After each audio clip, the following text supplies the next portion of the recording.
Hello everybody and welcome to the channel. Thank you so much for watching. So today we're going to be reviewing this guy, the Canon RF 35mm F1.8 macro. And I have this guy mounted normally on my R6. So I just upgraded to an R6 from a Canon 70D. There's a review that should pop up over there of my first impressions. And I've been lucky enough to be trialing quite a lot of lenses and equipment with it. It must be my enthusiasm. And this weekend, I was lucky enough to try this 35mm. And I just wanted to share with you guys a little bit my impressions. So before I actually review, let me start with the physical aspect of it. So this lens is super light. It's 305 grams. Especially the other lenses I reviewed were all like almost a kilo. So this one is a nice refreshing lightness to it. It's very well built. So the mount is metal. It has plastic inserts, but it's solid. I mean, it's a good lens. I can see this thrown around in my camera bag. I'm not super concerned about it. It doesn't look flimsy at all. It's solid in the hand. And well, it doesn't have a lot on it. It has two rings. So the first one is the control ring. So this is a special thing of the mirrorless system that allows you to control, by default it's exposure, but you can also change it to control aperture, ISO, you change that in the camera settings, and it's an added functionality that when you're shooting, you just move this and you can change that setting without having to go into any menus. And then it has a focus ring here. And then it has two switches. So the first one is autofocus, manual focus, and the second one is for image stabilization, yes or no, turn it on or off. And that's it. Let's just put this on the R6, and here it goes. This is what it looks like.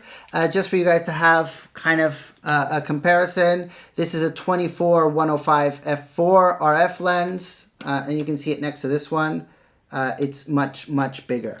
I also have for comparison let me take off the adapter, an EF50 1.8, which is slightly smaller, but even so similar size to that one. So a very small, nice prime lens. It has no zoom capabilities. And let's jump right into what I like and could improve about it. I have 5 things that I really like about it. So the first thing is the sharpness for the price. And what do I mean by that? I've been spoiled by L Glass in the last tests that I've done, and you can see them on the channel, which are amazingly sharp end to end. But they are lenses that cost 2,500 to 3,000 pounds, while this one here in the UK costs 509.99 pounds. So a fourth of the price of those, and it is sharp as of the aperture 2 and above, more or less. So when you do go down to 1.8, you start seeing it to be softer and softer and softer, but the more you go up, the sharper it gets. So is it perfect? No, but for the price that you're getting, it is pretty good. So what I'd say is, if you're not doing anything professional, you're a hobbyist or an advanced hobbyist, you can pretty much just go with this lens. You don't need anything more expensive at 35mm, and you will be fine. Now, if you want that extra sharpness, you can go for something much more expensive and get it. So the second thing I really like about this lens is that it has image stabilization. So it has 5 stops of image stabilization inside the lens, which when it's matched with the R6, which has IBIS, it gives you a total of 8 stops of image stabilization. For example, I was reviewing the RF 85 1.2, and at a 3,000 pound price point, it doesn't have image stabilization. So that they were able to incorporate it in this little 35mm prime lens. Really, I think it just gives it an added value. You can shoot handheld for much lower light and with different settings. The third thing I really like about it, and I mentioned it when I was discussing the physical properties, is that it's small, it's light, and it's well built. So I can easily go with this anywhere. It's almost like having a point and shoot in your hand. It really doesn't weigh almost anything. And also when you're taking pictures of people, this is much less frightening almost than the 85mm 1.2, which is a massive lens. So you can just go around with this, even when you're doing street photography, you can kind of get away with this small shooter instead of having something massive on your lens.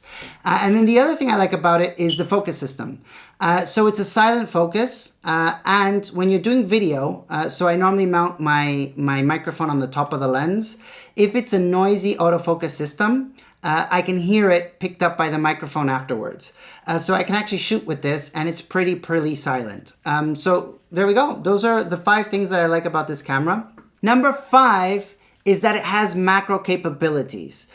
So you can actually focus up to 17 centimeters or 0.17 meters, and you will get very good quality macro pictures with that. It's not a full macro, but it does work pretty well. And again, it's incorporated into this lens. So one of the issues I had with the 85mm was the focus lens, so that they're able to incorporate that, again, in this small lens that is pretty cheap, is another added benefit. So I'm awed by this lens. So what would I improve about this lens? Well, actually not much. It's an amazing lens for the price that you're paying for it. And the only thing I have as a comparison, and this is when I go into Lightroom in a big 27-inch screen and really look into detail, is comparing this versus what I was spoiled with the L glass. So when you have these high tier lenses, like the reviews that I've been doing, and you take picture with that, and then you compare that to what this 35mm is able to do, you do kind of see the difference.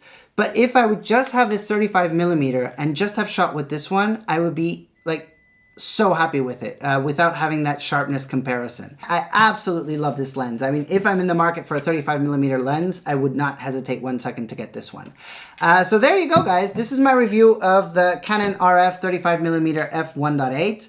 I hope you guys liked it. If you did, feel free to subscribe to this channel. There's a lot more content coming. So some reviews of Canon equipment that I was fortunate enough to try, but also quick tips of using your Canon R6.